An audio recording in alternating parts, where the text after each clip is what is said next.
తన ప్రజలను ముందుండి నడిపించినటువంటి యేసుక్రీస్తు ప్రభువారు, 6 నెలలుగా చేసినటువంటి యేసుక్రీస్తు ప్రభువారు, మందసము ద్వారా ఎరుకో గోడలను కూల్చినటువంటి యేసుక్రీస్తు ప్రభువారు, మందసమునకు సాదృశ్యంగా ఉన్న మందసము ఎదుట ప్రార్థించగా జవాబిచ్చినటువంటి యేసుక్రీస్తు ప్రభువారు, అలాగే ఆశీర్వాదమునకు కారణమైనటువంటి మందస్సాన్ని గురించి మనము ఆరాధనలో ధ్యానం చేశాం.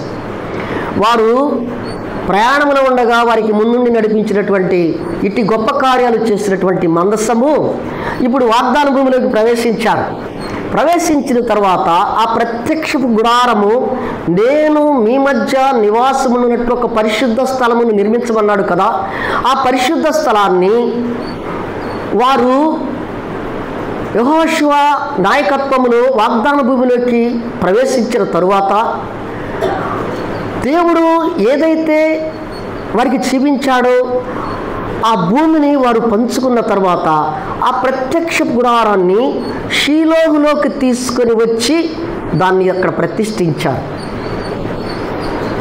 ఎక్కడ ప్రతిష్ఠించారు? యెహోషువ గ్రంథము 18వ అధ్యాయం 1వ వచనం చదవండి అమ్మా. యెహోషువ గ్రంథము 18వ అధ్యాయం తొందరగా చదవాలా, మనకు టైం.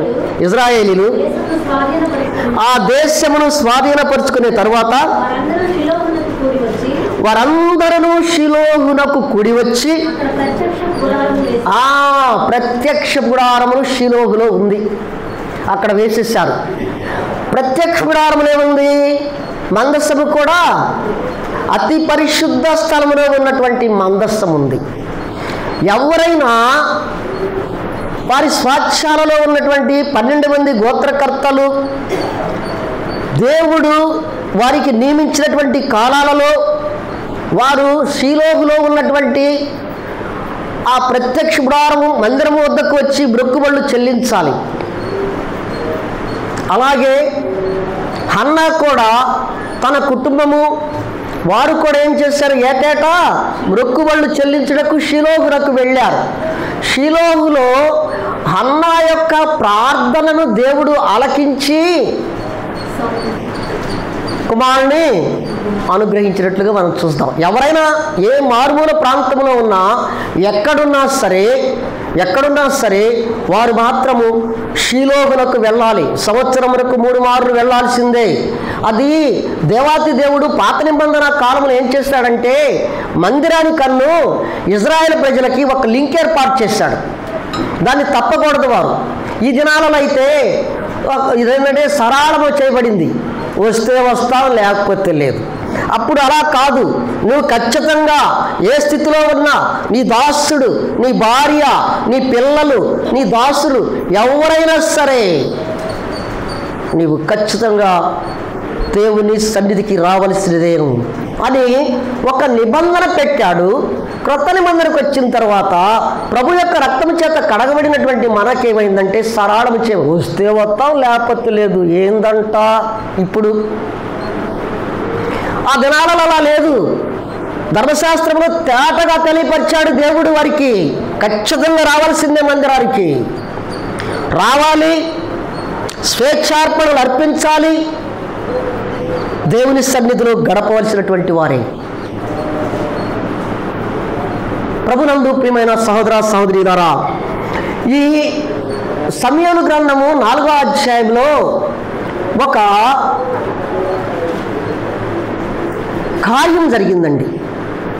షీలోహులో మందిరం వేసిన తర్వాత, ప్రత్యక్ష గుడారాన్ని నిర్మించిన తర్వాత, మందిరం వేసిన తర్వాత దానిలో ఏలీ కుమారులైనటువంటి హోప్ని ఫీనెహాసులు వారు అక్కడ యాజకులుగా ఉన్నటువంటి దినాలు అవి. ఈ 4వ అధ్యాయాన్ని కానీ మనం గమనిస్తే, మొదటి సమూయేలు గ్రంథము 4వ అధ్యాయము 1 నుండి 3 వచనాలు చదువమ్మా. 1వ అధ్యాయము 3వ వచనం చదువమ్మా. కాబట్టి జనులు పాళెంలోనికి తిరిగి రాగా, 3వ అధ్యాయము సమూయేలు గ్రంథము 1వ అధ్యాయం, మొదటి సమూయేలు గ్రంథం 1వ అధ్యాయము 3వ వచనం.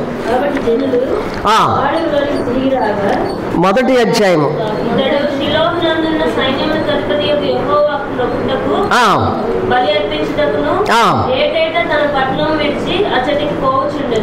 అచ్చటికి ఎక్కడికి పోతున్నారు? ఏటేటా షిలోహునకు వెళ్ళుచున్నటువంటిగా మనం గమనిస్తాము. ఆ కాలంలో జరుగుతున్నటువంటి విషయం అదే. మనకి ప్రభుదినాన్ని ఇచ్చాడు.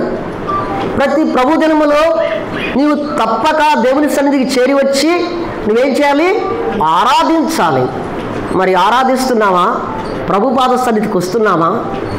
వారికి ఆజ్ఞ ఇచ్చాడు కదా, షిలోహు మందిరానికి వెళ్ళాలి, నీవు ఏటేటా వెళ్ళి అక్కడికి వెళ్ళి బలులు అర్పించాలి అని చెప్పాడు కదా.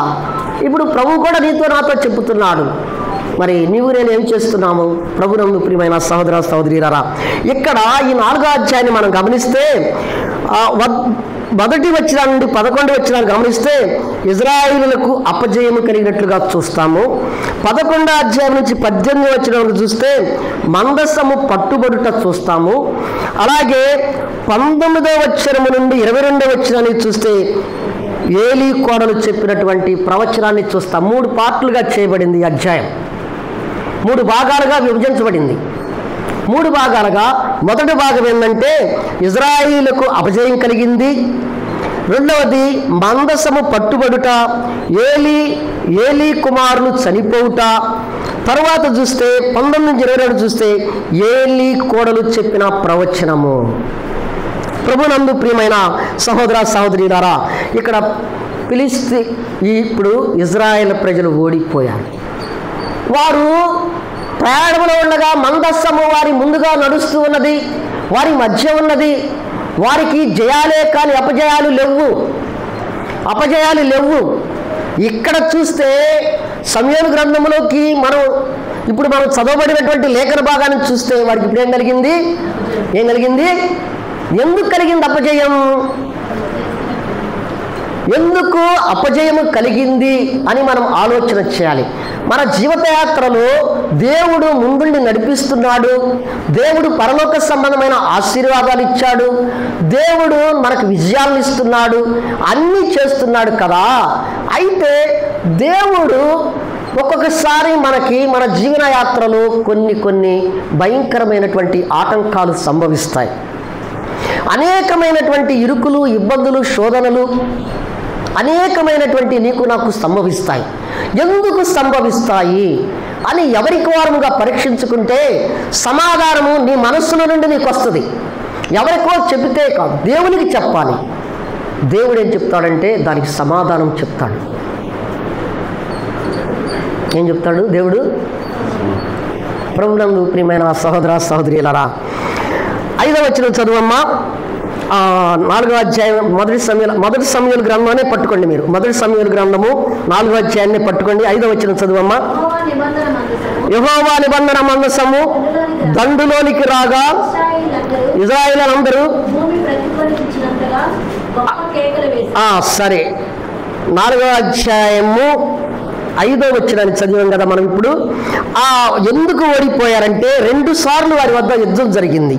మొదటిసారి 4,000 మంది చనిపోయారు. ఇప్పుడు 10వ వచనం చదువమ్మా. ఫిలిష్తీయులు యుద్ధం చేయగా ఇశ్రాయేలీయులు ఓడిపోయారు. అందరూ తమ డేరాలకు పరిగెత్తిరి. అప్పుడు అత్యధికమైన వధ జరిగెను. ఇశ్రాయేలులో 30,000 కాల్బలము కూలెను.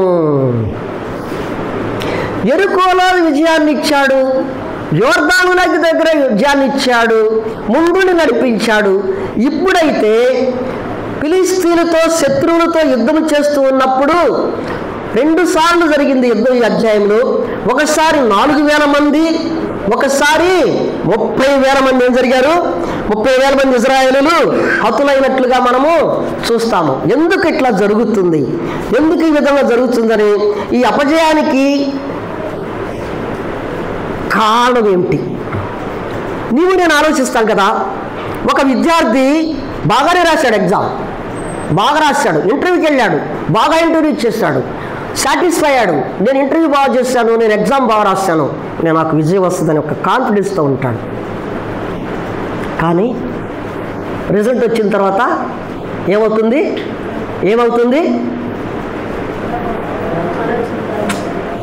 తారుమారులు అయిపోతాయి. తప్పాడు అనుకో, నీ పరిస్థితి ఏంటి? అప్పుడు నువ్వేం చేయాలా? నేను బాగానే రాశాను రా, నువ్వేం టెట్టేసే మార్కులని వాడి వెనక్కి వెళ్తావా? నేను ఇంటర్వ్యూ బాగా చేసాను, నాకు ఎందుకు ఉద్యోగం అని వెళ్తామా? కానీ రాశావు, కానీ ఇంటర్వ్యూ చేసావు, కానీ ఒక్కసారి నీ మనస్సుకు నీవు ఒక్కసారి నువ్వు ఎలా చదివావో, ఎలా రాశావో, ఎలాగూ ఉన్నావో ఒక్కసారి ఎవరికి వారుగా పరీక్షించుకుంటే సమాధానం మనకే వస్తుంది.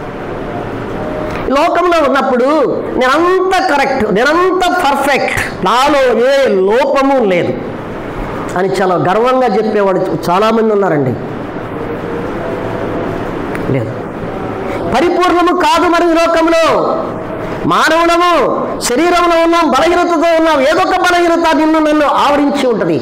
ఆవరించి ఆ బలహీనతను కప్పి నేను బలవంతుడంటే ఎలాగ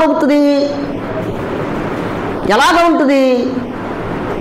ప్రభునందు ప్రియమైన సహోదర సహోదరులారా, ఇక్కడ వారికి అపజయాలు కలుగుతున్నాయి. ఇజ్రాయేల్ ప్రజలు వధించబడుచు ఉన్నారు, శత్రువుల చేతిలో హతులైపోవచ్చు ఉన్నారు, గుడారాలకు పరిగెత్తుచూ ఉన్నారు. భయంకరమైనటువంటి పరిస్థితి ఉంది. అందుకని మొదటి సమూయేలు గ్రంథము 3వ అధ్యాయము 11-13 వచ్చిన చదువమ్మా. ఎందుకు కారణం ఇక్కడ తెలియపరిచాడు దేవుడు. యెహోవా సమూయేలుతో ఇలాగ సెలవిచ్చెను, ఇశ్రాయేలులో నేను ఒక కార్యాన్ని జరిగించబోతున్నాను, దాని వినువారందరి చెవులు దింగురుమనును. ఆ దినమున ఏలి యొక్క ఇంటి వారిని గురించి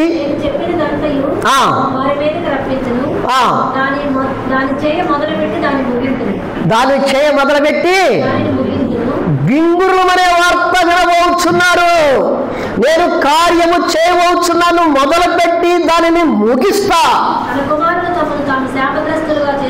తన కుమారులు తమకు తాముగా శాపగ్రస్తులను తాను ఎరియో తాను అడ్డగించలేదు కనుక నిత్యమైనటువంటి శిక్షను విధింతునని. చాలు. తన కుమారులు చేస్తున్నటువంటి ఇజ్రాయేలు ప్రజలకు ఎందుకు అపజయము కలిగిందంటే, ఏలీ కుమారులైనటువంటి హోప్ని, ఫీనెహాసులు షిలోహు మందిరంలో చేస్తున్నటువంటి పాపమే కారణము. ఆ పాపమే, ఆ దోషమే, ఆ దుష్కార్యమే.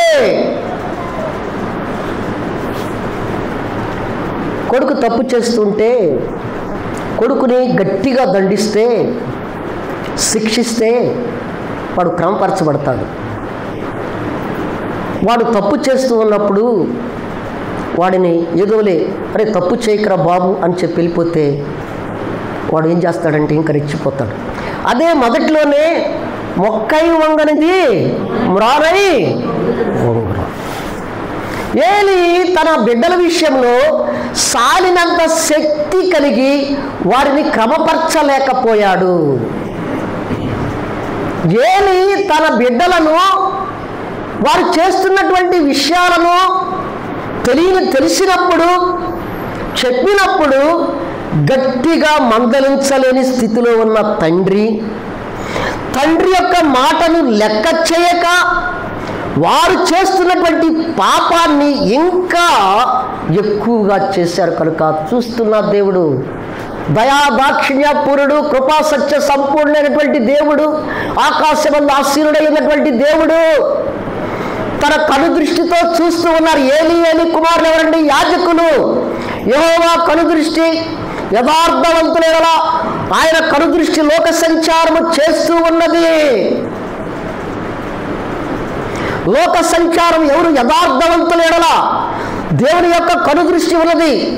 చూస్తూ ఉన్నాడు. ఊరుకుంటాడా? ముందుగానే చెప్పేశాడు, ప్రారంభిస్తా ముగిస్తానని చెప్పాడు. ముగించి పడేశాడు. 4వ అధ్యాయం 11వ వచనం చూస్తే ఏమైపోయింది? చదవమ్మా. 4వ అధ్యాయం 11వ వచనం. మొదటి సమూయేలు మందసము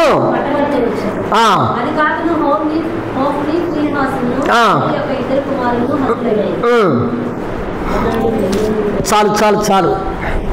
ఆ ఇంటి వారి యొక్క దోషమే అపజయానికి, వారు చేసిన పాపమే వారి ఇంటి వారికి ఇశ్రాయేలు ప్రజలకు ఏమైంది? అపజయం కలిగింది. ప్రభునందు ప్రియమైన సహోదర సహోదరులారా, చూడండి, దేవుడు ఏది చెబితే అది చేశాడు. యెహోషువ యెరికో గోడల వద్ద, యెరికో దగ్గర, యోర్దాను నది వద్దన దేవుడు ఏది చెబితే అది చేశాడు కనుక వారికి విజయం వచ్చింది. వాస్తవమే. న్యాయాధిపతుల గ్రంథంలో గిద్యోను అనే ఒక న్యాయాధిపతి ఉన్నాడు. దేవుడే లేపాడు. న్యాయాధిపతి అయినటువంటి గిద్యోనుని లేపి దేవుడు శత్రువులకు, మిద్యానీయులకు భయపడిపోయి గానుగు చాటున దుల్లగొట్టుచూ ఉన్నటువంటి గిద్యోను దర్శించాడు దూత. యేసుక్రీస్తు ప్రభువారు వచ్చి, బలాఢ్యుడా అని పిలిచి, దేవుడు చెప్పినటువంటి మాట అతను విన్నాడు కనుక 300 మందితో మిద్యానీయులపైకి యుద్ధానికి వెళ్ళాడు. ఆ దినమున మిద్యానీయులు 135,000 మంది చనిపోయారు. ఎలా వచ్చింది? న్యాయాధిపతుల గ్రంథములో గిద్యోను విజయాన్ని ఎలా సాధించాడు? దేవుడు చెప్పింది విన్నాడు. వాక్యమైనటువంటి ప్రభువు ఎవరైతే వాక్యానుసారముగా జీవిస్తారో, వాక్యానుసారముగా ప్రవర్తిస్తారో వారికి విజయాలు వస్తాయి. గిద్యోను ఏం చేశాడు? చదవండి ఇక్కడ 7వ అధ్యాయంలో కూడా ఉంటుంది. చదవండి, 7వ అధ్యాయం 7:25 అట్లా అక్కడ ఉంటుంది. అసలు సరే, దాని తర్వాత చదవండి, టైం లేదు కనుక నేను దాటి వెళుతున్నా. నిలబెట్టుటకును పడగొట్టుటకును దేవునికి అధికారము. ఆయనే నిలబెట్టాలన్నా పడగొట్టాలన్నా యాజకులుగా నిలబెట్టాడు ఏలీయా కుమారులను, షిలోహు మందిరమును. ఇప్పుడు ఏమంటున్నాడంటే, వాడిని పడగొడటానికి ప్రారంభించాను, ముగించానన్నాడు. ముగించి వారి ఎడల తన అనుకున్న కార్యాన్ని సమూయేలుతో, బాలుడైనటువంటి సమూయేలును దర్శించాడు. సమూయేలుతో చెప్పాడు, నేను కార్యాన్ని ప్రారంభిస్తాను, ముగిస్తానని చెప్పాడు. ముగించాడు. ఎందుకు ముగించాడు కార్యాన్ని? ఆయనేగా నిలబెట్టింది వారిని. ఎందుకు వారిని చంపివేశాడు? దేవుని ఆజ్ఞలను అతిక్రమించారు. ప్రభునందు ప్రియమైన సహోదర సహోదరులారా, గమనించండి. 2వ దినవృత్తాంతాల గ్రంథం 25:8 చదివితే మనకు అర్థమైంది అనమాట. నిలబెట్టుటకును పడగొట్టుటకును ఆయన వశమే కదా. అలాగే లేవీకాండం 26వ అధ్యాయం 1-18 చదివితే దేవుడు ముందుగానే చెప్పాడు. ఏమని చెప్పాడు చూడమ్మా? లేవీకాండం 26వ అధ్యాయము, నా కట్టడలను దేవుడు అనుసరించి నడిచినలా మీరు మీ శత్రువులను తరిమెదరు, మీ శత్రువుల చేత లేకపోతే తరిమెదరు, లేకుంటే నా కట్టడలను న్యాయ విధులను మీరు అనుసరించినరా శత్రువుల చేతిలో మీరు సంపబడిదరు, శత్రువులకు అప్పగిస్తానని చెప్పాడు. అక్కడ లేవీకాండము 26వ అధ్యాయం 1-18 చదివితే మనకు అర్థమైంది అనమాట. దేవుడు అమ్మా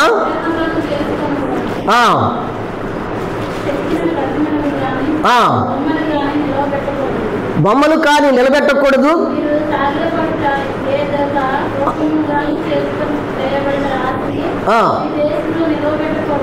దేశంలో నిలవబెట్టకూడదు. మీ దేవుడైన యెహోవా చాలునమ్మా. ఏమన్నాడు? విశ్రాంతి దినములను. మనకు విశ్రాంతి దినం ఏది చెప్పాలి. నాకు ఇక్కడ చెమటలు కూడా పోతున్నాయి. ముందు చెప్పాలి, తొందరగా టైం అవుతుంది నాకు. ప్రభు దినము మనకిచ్చాడు. ఆయన ఏమన్నాడు? విశ్రాంతి దినాన్ని ఆచరించమన్నాడు. అప్పుడేమన్నా ఆ దినాల్లోనేమన్నా విశ్రాంతి దినాన్ని ఏ పని చేయకుండా ఖాళీగా ఉండమన్నాడు. ఇప్పుడు ఈ విశ్రాంతి దినంలో, ప్రభు దినంలో మనం ఏం చేయాలా? ప్రభు పాద సన్నిధికి వచ్చి ఏం చేయాలా? ఆరాధన చేయాలి. ఆరాధనకు వస్తున్నామా? ఎవరికి వారము? నేనేం ఇది ఎవరిని విమర్శించేది కాదు, ఊరికే లేఖనాల ప్రకారమే చెప్తున్నా నేను. మనం ఆరాధనకి కరెక్ట్ టైంకి వస్తున్నామా, దేవుడిచ్చినట్టు కట్టడాలను న్యాయవిధులను అనుసరించి నడిచిన ఎడల వారికి జయాలు వస్తాయి. ఎప్పుడైతే కట్టడలను న్యాయవిధులను అనుసరించకపోతే, దైవజనులు చెప్పిన మాట వినకపోతే, వాక్యానుసారముగా నడవకపోతే అపజయాలు కలిగితమే కాదు, మనల్ని శత్రువుల చేతికి అప్పగింపబడతాడని చెప్తున్నాడు. కుటుంబము, ఏలీ కుటుంబము దుష్కార్యం వలన ఇజ్రాయేల్ ప్రజలందరికీ కూడా అపజయం వచ్చింది. అందుకనే యోహాను సువార్తలో యేసుక్రీస్తు ప్రభువే మాట్లాడతాడు అనమాట. ఏమని మాట్లాడతాడు చూడండి, 15వ అధ్యాయము, యోహాను సువార్త 15వ అధ్యాయము 5 నుంచి 8 వచ్చిన చదువమ్మా తొందరగా. ఇప్పుడు ద్రాక్షావల్లి నేరు తీగలు మీరు, ఎవరు నా యందు నిలిచి ఉండునో, నేను ఎవరి యందు నిలిచి ఉండునో వాడు బహుగా ఫలించును. వేరుగా ఉండి ఏమీ చేయలేరు. ఎవడైనాను నా యందు నిలిచి ఉండని ఎడల ఏం పాడతాడంట, ఆయన యందు నిలిచి ఉంటే ఫలిస్తాడంట. ఆయన యందు నిలిచి లేకపోతే బయట పారవేయటం కాదు, మళ్ళీ తిరిగి వస్తాడు వాడు ఇక్కడికి, వాడికి కాల్చి రాస్తాడు బయట, వారికి నొప్పి పెడతాడు.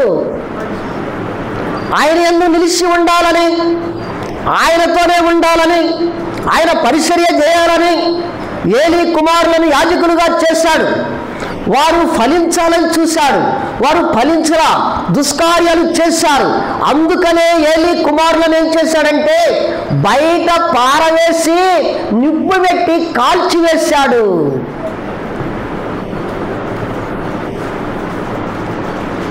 గమనించారా? నీకు నాకేమర్థమైంది? ఇప్పుడు ఏమర్థమైంది? దేవుడు యేసుక్రీస్తు ప్రభు వారే చెప్పాడు. ఇప్పుడు చదివింది, ఇప్పుడు ఇలాంటి వరకు చెప్పుకున్నది వేరు, ఇప్పుడు చెప్పుకున్నది వేరు. నాయందు నిలిచి ఉండాలి, ఆయన వాక్యమును గై కొనాలి. వాక్యానుసారమైన జీవితాన్ని జీవిస్తే మనం ఏమిస్తాము? ఫలిస్తాము. మనము ఏమీ చేయకుండా ఫలించకపోతే, వాక్యానుసారముగా నడవకపోతే, వాక్యానుసారముగా జీవించకపోతే ఆయన ఏం చేస్తారంటున్నాడు? ఆయన నుండి కట్ చేసి ఏం చేస్తాడు? బయట బారేస్తే మళ్ళీ అతుక్కుంటాం వచ్చి. మనకు అలాంటి స్వభావం కలిగి, మానవ స్వభావం ఎలాంటిదంటే ఊరికి అతుక్కునే పనిలోనే ఉంటాం మనం, టీవీ కిక్కులు అనమాట మనం. కానీ మళ్ళీ వస్తాడేమోనని చెప్పి అగ్ని వేస్తాడు. ప్రభునందు ప్రియమైన సహోదర సహోదరులారా, గమనించండి. ఈ మందస్సాన్ని గురించి ఒక్కొక్కటి ఆలోచన చేస్తూ ఉంటే, మందస్సము పరిశుద్ధ స్థలము, అతి పరిశుద్ధ స్థలములో ఉన్నటువంటి మందస్సము వద్ద యాజకత్వాన్ని చేస్తున్నటువంటి వారు దుష్కార్యాలు చేయటం వలన వారు చంపబడ్డారు. వారు పోతే పోయారు. వారు చేసినటువంటిది ఇజ్రాయేల్ ప్రజలందరిపై పడింది. ఒక్క యజమానుడి ఇంట్లో తప్పు చేస్తే, సంఘంలో దైవజనుడు సంఘ పెద్దలు తప్పు చేస్తే దాని యొక్క ప్రభావము సంఘంపై పడిద్ది, దాని ప్రభావము కుటుంబంపై పడిద్ది. ఇది వాస్తవము, నేను చెప్పేది వాస్తవము. అవిధేయులుగా, తల్లిదండ్రులుగా మనం అవిధేయులుగా ప్రవర్తిస్తే ఆ ప్రభావం కుటుంబంపై పడిద్ది. ప్రభునందు ప్రియమైన సహోదర సహోదరులారా, గమనించారా? ఇక్కడ యోహాను సువార్తలో ఆ విధంగా చెప్పుతూ ఉన్నాడు. అలాగే మనము వాక్యమందు నిలిచి ఉండేవారముగా నేను కలిగి ఉండాలి. వారు దేవుడిచ్చినటువంటి ధర్మశాస్త్రం ఏలీ దగ్గర ఉందమ్మా. ధర్మశాస్త్రము ఏలీ దగ్గర ఉంది. ధర్మశాస్త్రంలో ఉన్నటువంటి కట్టడలు ఏలీ తన కుమారులకు నేర్పాలి. వారు యాజకులుగా ఉన్నారు. ధర్మశాస్త్రం ఏమి చెప్పుచున్నది? ధర్మశాస్త్రము కట్టడలను న్యాయవిధులను చెప్పుచున్నది. విగ్రహాలను పూజించకూడదు, మీరు అక్కడికి వెళ్ళకూడదు, ఇక్కడికి వెళ్ళకూడదు అని అనేక రీతులుగా చెప్పింది. కానీ దేనిని పాటించక వారు ఇష్టానుసారముగా ఆయన ఒక ధర్మశాస్త్రాన్ని రాసేసుకున్నాడండి. ఈ దినాల్లో అదే జరుగుతుంది. బైబుల్ తీసేశారు, సొంత బైబుల్ తయారు చేస్తున్నారు. ఇప్పుడు బహుశ్రద్ధకరమైనటువంటి దినాలు వస్తూ ఉన్నాయి. వాస్తవముగా ప్రభునందు ప్రియమైన సహోదర సహోదరులారా, గమనించండి. వాక్యానుసారమైనటువంటి జీవితాన్ని ఎప్పుడైతే నీవు నేను జీవిస్తామో మనం ఫలించే వారముగా ఉంటాము. యెహోషువ గ్రంథము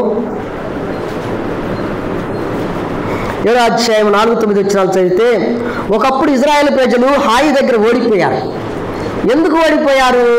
యెరికో దగ్గర గొప్ప విజయాన్ని ఇచ్చినటువంటి దేవుడు ఇక్కడ హాయి దగ్గర ఓడిపోయారు. ఎందుకు? 2 విషయాలు ఉన్నాయి. ఆగండి, సరే. అక్కడ ఏమన్నా విజయాన్ని ఇచ్చాడు, ఇక్కడ చెప్పాడు. ఆయన ఏమిచ్చాడు? శపితమైన దానిలో నుండి ఏదినూ మీరు ముట్టకూడదు. తీసుకురావటం కాదు, అసలు బొట్టేయకూడదు అన్నాడు. ఏం చేశాడు? ఆకాను తీసుకొచ్చాడు. చిన్న హాయి దగ్గర అపజయం కలిగింది. అర్థం కాల, దైవజనుడికి అర్థం కాల, పెద్దలకు అర్థం కాల, ఏదో అయిపోయింది. ఎందుకు? అంత పెద్ద యెరికో కోట గోడలు కూల్చినటువంటి మందస్సము ప్రభు అయినటువంటి యేసుక్రీస్తు ప్రభువారు ఇంత చిన్న హాయి దగ్గర చిన్న గ్రామాన్ని జయించలేని దౌర్భాగ్యపు స్థితి ఎందుకు వచ్చింది అని వారు ప్రార్థన చేశారు. నేలకు మోపి, తలలను నేలకు మోపి, గోనె పట్ట కట్టుకొని, బూడిద పోసుకొని ప్రభు పాద సన్నిధిలో ప్రార్థించగా ఆ అవిధేయతను తీసుకొని వచ్చాడు వారి వద్దకు.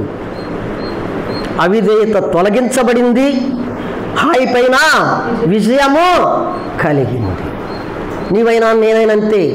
అవిధేయులమైనప్పుడు దేవుని సన్నిధిలో ప్రార్థన చేసి దేవుని సన్నిధిలో క్షమాపణ కోరుకుంటే దేవుడు గొప్ప కార్యాలు జరిగిస్తాడు. ప్రభునందు ప్రియమైన సహోదర సహోదరీలారా, గమనించండి, వారికి గొప్ప విజయాన్ని ఇచ్చాడు. అలాగే 1 సమూయేలు గ్రంథము 4వ అధ్యాయం 3-4 వచనాలు చదవమ్మా.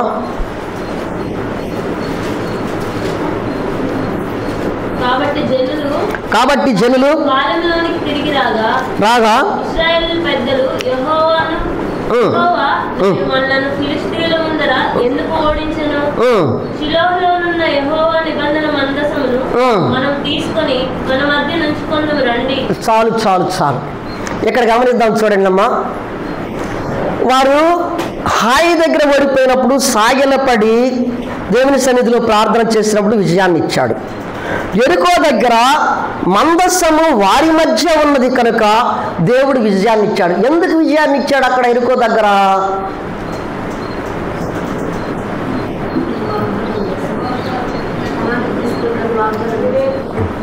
సరే, ఎలా చెప్పాడంటే దేవుడు యెహోషువతో మాట్లాడుతూ, యెహోషువ, నీ ప్రజలైనటువంటి నా ప్రజలైనటువంటి ఇజ్రాయేల్ ప్రజలు యెరికోని జయించాలంటే నువ్వు యుద్ధము చేయని అవసరం లేదు కనుక నీవు నేను చెప్పినట్లు చెయ్యి. రోజుకొక దినము యెరికో గోడల చుట్టూను మీరు మందస్సమును ఎత్తుకొని యాజకులు మోస్తూ ఉంటుండగా బూరలు ఊదుచు ప్రదక్షిణలు చేయండి, 6 దినాలు చేయండి అని దేవుడు చెప్పాడు. అలాగా చేశారు.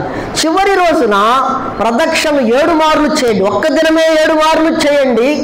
7 మార్లు చేసిన తర్వాత యాజకులు బూరలు ఊదుచూ ఉంటుండగా అక్కడ మీరు నేను ఎప్పుడైతే చెప్పుతానో, ఎప్పుడైతే ఆజ్ఞ ఇస్తానో అప్పుడు పెద్దగా కేకలు వేయండి.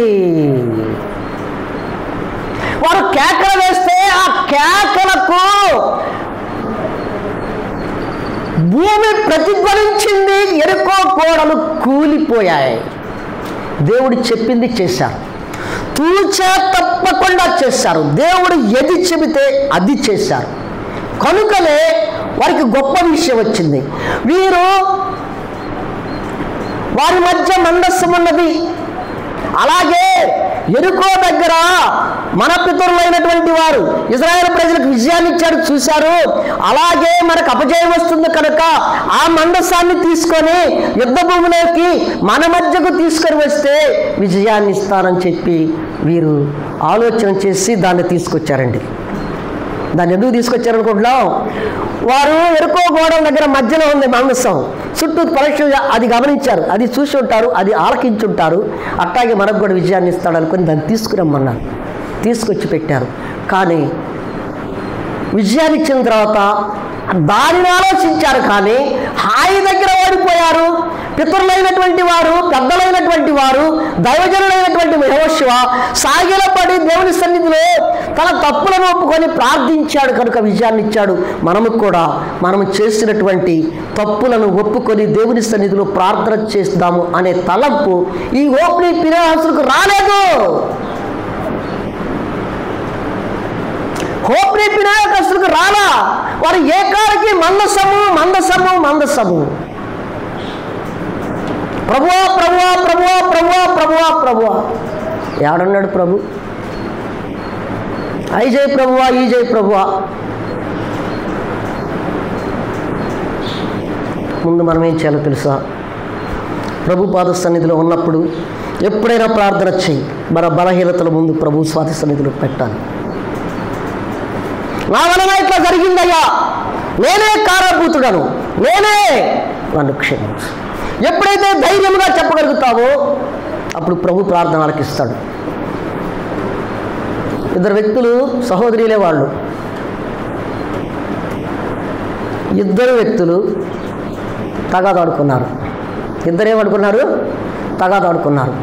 దైవజనుడు సంఘ పెద్దలు కలిసి మరి సంఘంలో తగాదాడుకున్నప్పుడు పిలవాలి, సమాధానపరచాలి. వారి బాధ్యత. పిలిచారు. అమ్మ ఏంటి సిస్టర్స్, ఏంటి మీ మధ్య గొడవలంటే? అట్ట కాదన్నా, తాను ఇట్టంది ఇట్టంది, అట్టంది ఇట్టంది. సరే, సమాధానపరిచారు.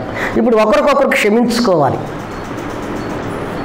మొదటి సహోదరి అంది, అక్క నీ ఎడల నేను అన్యాయముగా మాట్లాడాను, నన్ను క్షమించు అంది. రెండవ సిస్టర్ కూడా ఏమనాలి? చెప్పాలి కదా క్షమించమని. అక్కో నీ ఎడల తప్పు చేసి ఉంటే క్షమించక్క. ఆ రెండింటికి భేదం అని చెప్పాలి. ఇప్పుడు మీరు, నేను రెండు చెప్పా, దానిలో ఒక భేదం అని చెప్పాలి. నేను చేసి ఆమె ఏమన్నా చేశా, నేను చేశా, నన్ను క్షమించు. ఏమేమంది? చేసి ఉంటే క్షమించు. అదే వేషధారణ.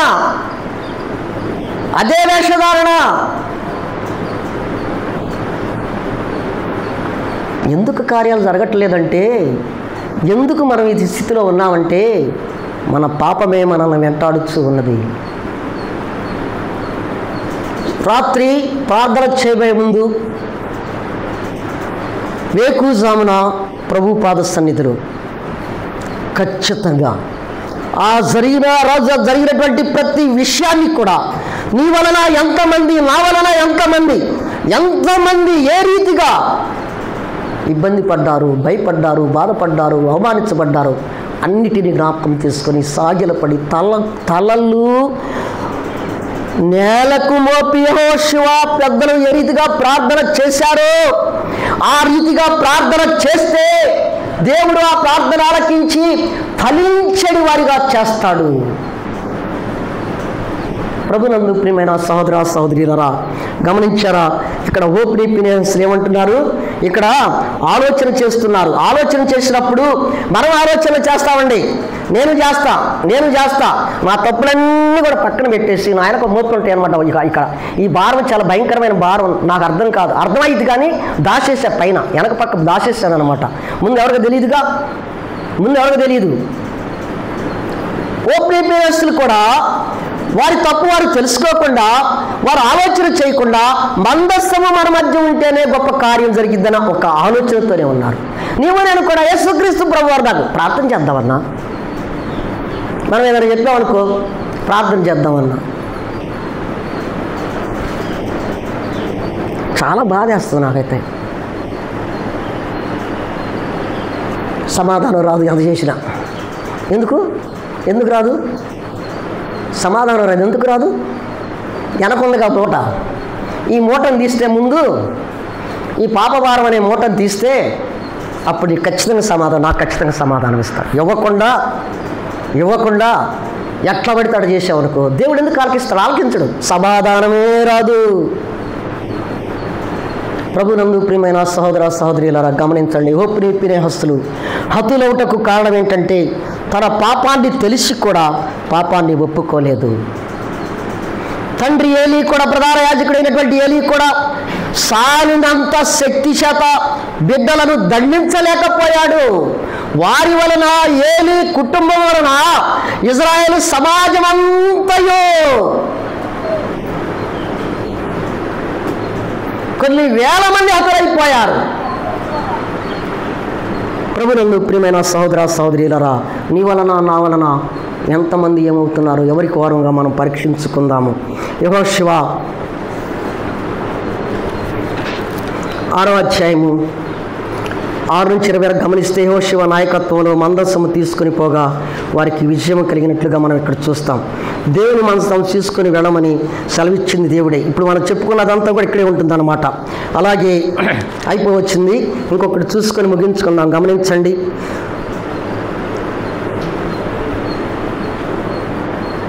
మందసాన్ని వారి మధ్యకు తీసుకొని వచ్చారు. మందసాన్ని ఎక్కడికి తీసుకొచ్చారు? యుద్ధ భూమిలోకి తీసుకొచ్చారు. ఫిలిష్తీయులో యుద్ధం చేస్తున్నప్పుడు యుద్ధ భూమిలోకి తీసుకొచ్చినప్పుడు వీరు కూడా కేకలేశారండి. వీరు కూడా ఏం చేశారు?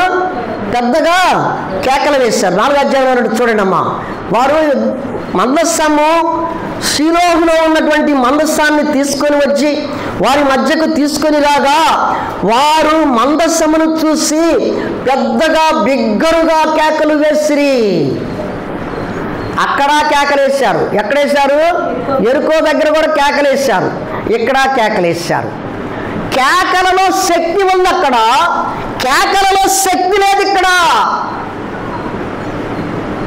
వారు వేసిన కేకలలో లామా లామా సమాప్తం ఒక్కసారి దేవుడు కేక వేశాడు.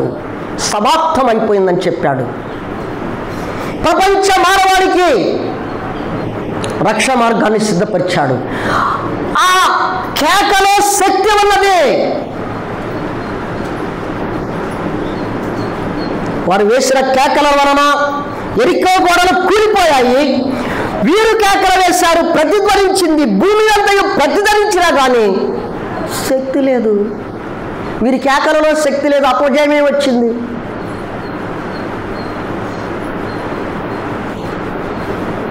చాలా ఉంది, చాలా ఉంది.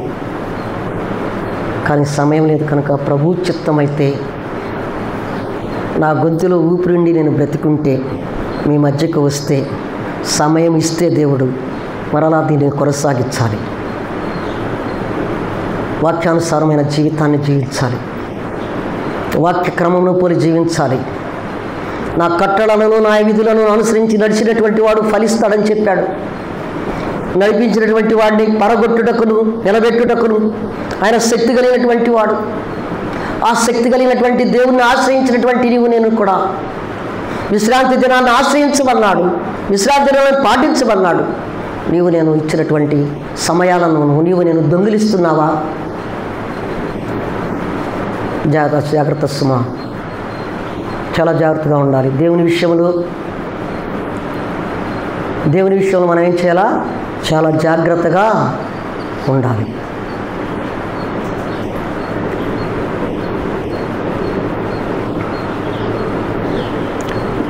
మొదటి సమూయేలు గ్రంథము 4వ అధ్యాయము 6-8 వచ్చిన చదువమ్మా. సారీ, మొదటి దశలోనికి రాసిన పత్రిక 1వ అధ్యాయం 4-6 వచ్చిన చదవండి. ముగించుకుందాం మనం. మొదటి దశలోనికి రాసిన పత్రిక 1వ అధ్యాయము 4-6. ఏలయనగా దేవుని వలన ప్రేమించబడిన సహోదరులారా, మీరు ఏర్పరచబడిన సంగతి అనగా మా సువార్త మాటతో మాత్రము కాక శక్తితోనూ పరిశుద్ధాత్మతోనూ సంపూర్ణ నిశ్చయతతోనూ మీ యొద్దకు వచ్చి ఉన్న సంగతి ఎవరికి తెలుసంట? సువార్త చెప్పినటువంటి వాళ్ళకి తెలుసు. దెస్సలోనికలో ఉన్నటువంటి సంఘానికి అపోస్తలుడైన పౌలు రాస్తూ ఉన్నాడు. వారు శక్తి చేతనే దేవుని యొక్క శక్తిని ప్రకటించారు.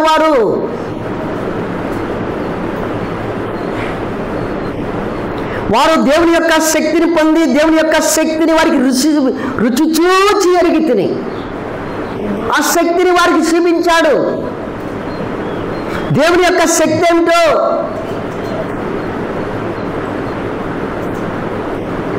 దేవుని శక్తి తెలిసి కూడా నీవు ఏలీ కుమారుల వలె ప్రవర్తిస్తున్నామేమో ఒక్కసారి జ్ఞాపకం చేసుకుందాం. 1 కొరింథీయులకు రాసిన పత్రిక 1 కొరింథీయులకు రాసిన పత్రిక 4వ అధ్యాయం 20వ వచనం. దేవుని రాజ్యము మాటలతో కాదు, దేవుని రాజ్యము మాటలతో కాదు, దేనితో ఉందంట? అది చాలు. పరలోక రాజ్యములోకి, అది శక్తి కలిగినటువంటి రాజ్యము, పరలోక రాజ్యము, మహిమ కలిగినటువంటి రాజ్యము, ఆకలి దప్పులు ఉండనటువంటి రాజ్యము. అది మాటలతో కాదు, అది శక్తి కలిగినటువంటిది, అది సర్వోన్నతుడైనటువంటి దేవుడు నివాసం స్థలమైనటువంటిది. ఆ శక్తి కలిగినటువంటి రాజ్యంలోకి నీవు నేను వెళ్ళాలి. అప్పుడు ఎలా వెళ్ళాలి? దేవుని శక్తి కలిగినటువంటి వాక్యము నీవు నేను వాక్యానుసారముగా జీవించాలి. దైవజనుడు ఒకసారి ఎట్లాగే మీటింగ్స్కి వెళ్ళినప్పుడు నేను దైవజనుడు చెప్తూ ఉంటే, ఒరే బాబు, నేను వాక్యం చెప్తున్నాను, నువ్వు ప్రార్థన చేస్తున్నావు, నువ్వు వాక్యం వింటున్నావు, ఇవన్నీ బాగానే ఉన్నాయిరా, నేను చెప్పేవాడిని కాదు, నువ్వు ప్రార్థన చేసేవాడివి కాదు, నువ్వు వినేవాడివి కాదు, వాక్యానుసారముగా జీవించేవాడే శక్తివంతుడు.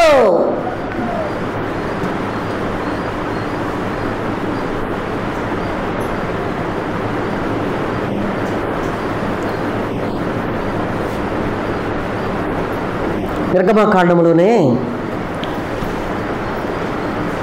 సినాయి పర్వతం దగ్గర 40 దినాలు ప్రభువుతో గడిపాడు మోషే.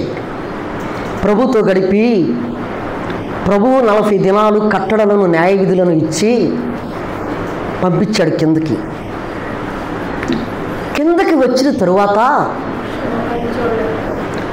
వచ్చిన తరువాత ఆ 40 దినాలు నిద్రాహారాలు మాని, ఆహారం లేదు, నీరు లేదు, నిద్ర లేదు, దేవుడు చెప్పే మాటలు ఆలకించి కిందకొచ్చి తన ప్రజలైనటువంటి వారికి చెప్పాడు. వారు విన్నారు. సమాజముగా అందరినీ కూర్చోబెట్టి, నిర్గమాకాండ 35లో ఉంటుంది అనుకుంటా, వద్దులే, వారందరినీ మరలా తీసుకొచ్చి కూర్చోబెట్టి వారిని ఉంచోబెట్టి, దేవుడు నా రీతిగా చెప్పాడు, నా కట్టడలను, న్యాయ విధులను మీరు అనుసరించి ఇట్లా ప్రవర్తించాలి, ఇట్లా ఆజ్ఞ ఇచ్చాడు, అట్లా చెప్పాడు, ఇట్లా చెప్పాడు అవన్నీ చెప్పుకుంటూ వచ్చారు. వారు విన్నారు. ప్రత్యక్షపు మందిరాన్ని నిర్మించాలంటే, గుడారాన్ని నిర్మించాలంటే దానికి ఏ వస్తువులు కావాలో కూడా చెప్పాడు. అవి కూడా మోషే ఇజ్రాయేల్ ప్రజలకు చెప్పాడు. ఈ కావాలి, తోడు కావాలి, బంగారం కావాలి, ఇత్తడి కావాలి, తుమ్మకర్ర కావాలి, చెక్కలు కావాలి, అన్నీ చెప్పాడు. వారు వినేసేసి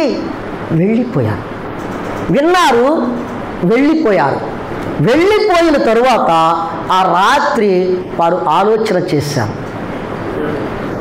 దైవజనుడు చెప్పినటువంటి వాక్యాన్ని ఇంటికెళ్ళి నెమరవేసుకున్నారు. భార్యాభర్తలు పిల్లలతో దానిని నెమరవేసుకొని మరలా వారందరూ కలిసి ఏం చేశారంటే, దేవుడు ఏదైతే చెప్పాడో దాన్ని తీసుకొని వచ్చి ప్రజలకు చెప్పాడు. ప్రజలు ఏం చేశారంటే విన్నారు, ఇంటికి వెళ్ళారు. ఇంటికి వెళ్ళి వాక్యాన్ని నెమరవేసుకొని వాక్య ప్రకారం ఏం చేశారంటే ప్రత్యక్షపు గుడారానికి సంబంధించినటువంటి ప్రతి వస్తువు కూడా తీసుకొచ్చారు. వాక్యం చెప్పుతున్నాడు దైవజనుడు. వాక్యమును ఏమి చెప్పాడు? ఇంటికి వెళ్ళి నెమరవేసుకొని వాక్యానుసారమైన జీవితాన్ని వారు అది చేశారు. కనుక ప్రత్యక్షపు గుడారాన్ని నిర్మించారు. వాళ్ళు బెసలేలుకు చెప్పాడు, నేను ఒక బెసలేలు అనే వ్యక్తిని ఏర్పరచుకున్నాను, ఇదిగో ఈ కొలతలతో చేయమని చెప్పాడు. బెసలేలుకు ప్రత్యక్ష గుడారాన్ని ఏ రీతిగా నిర్మించాలో మోషేతో చెప్పాడు. మోషే తీసుకొని వచ్చి బెసలేలుకు చెప్పాడు. బెసలేలు ఏ రీతిగా చెప్పాడు? చిన్న కొలత, ఎక్కడ ఏది లేకుండా ఆయన చెప్పినట్టు చేశాడు. వాక్యం చెప్పినట్టు మనం చేస్తున్నామా? చెప్పాలి, చేస్తున్నామా? మనం ఎందుకు ఫలించు? వారు ఏం చేశారు? ఇజ్రాయేల్ ప్రజలు ఇంటికి వెళ్ళిపోయారు. రేపు వారం కానీ పైవచ్చి వారం కానీ ప్రభు చిత్తమైతే దాన్ని మనం ధ్యానం చేయాలా? విన్నారు. సమాజం అంతా కూడినప్పుడు దేవుడు సినాయి కొండపై 40 దినాలు నన్ను కూర్చోబెట్టి నాకు బోధించాడు. ఆ బోధించినటువంటి బోధను తీసుకొచ్చి వీరికి బోధించాడు. బోధించినటువంటి బోధ విరిగిని ఏం చేశారంటే ఏదైతే వాక్యం విన్నారో దాని ప్రకారం వాళ్ళు చేశారు. బెస్లేయులకు చెప్పాడు, బెస్లేయులు నేను ఏర్పరచుకున్నానయ్యా, నీకు సహాయకుడిగా ఇంకొకరు ఉన్నారయ్యా, ఈ రీతిగా ప్రత్యక్ష మందిరాన్ని గుడారాన్ని నిర్మించాలయ్యా, ఈ కొరకలు ఇచ్చాడయ్యా, వచ్చేయను. బోధించాడు, ఈయన బోధించాడు, బోధ విన్నారు, ఆ బోధ ప్రకారం నడిచారు. దైవజనులు బోధిస్తూ ఉన్నప్పుడు ఆ బోధను మనమైతే ఏం చేస్తామంటే, నేను ఇట్లాగే చెబుతానని ఏమైనా అనుకోండి నాకేం బాధ లేదు, దాటితే మనకు ఉండదు, ఇక్కడే వదిలిపెట్టేస్తాం, ఇక్కడే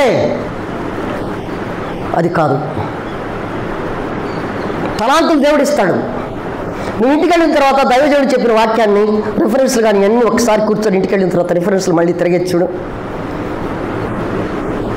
దైవజనుడు ఒక తలాంతు ఇస్తే దాన్ని మనం ధ్యానం చేస్తూ ఉంటే ఆ తలాంతు నుంచి కొంత తలాంతు ఇస్తాడు నీకు నాకు. ఆ తలాంతు ద్వారా మనం ఆత్మీయులుగా బలపడతాం. వాక్యానుసారమైన జీవితాన్ని వారు జీవించలా. దేవుడు ముందుగానే చెప్పాడు, వారు తండ్రికి చెప్పా, ప్రత్యక్షత లేదు, షీలోహులో ప్రత్యక్ష లేదు, అరుదైపోయింది. ముందుగానే సమయాలను సిద్ధపరిచాడు,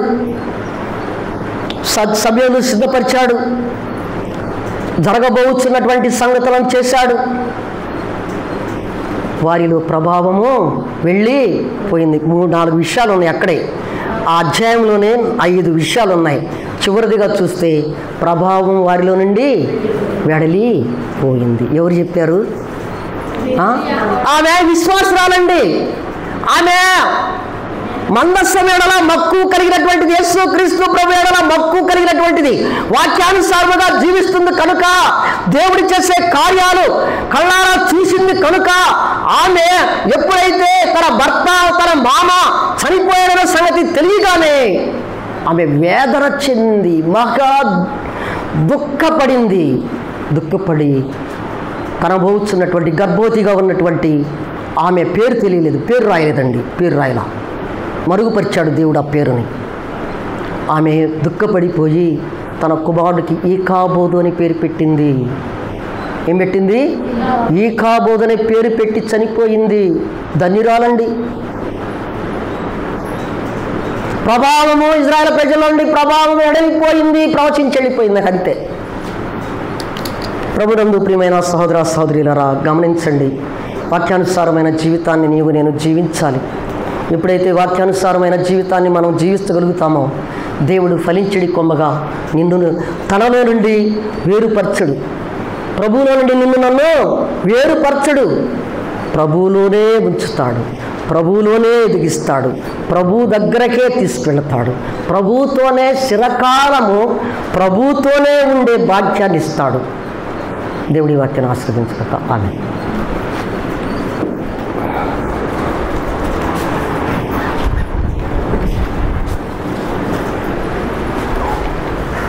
ఆలోచించి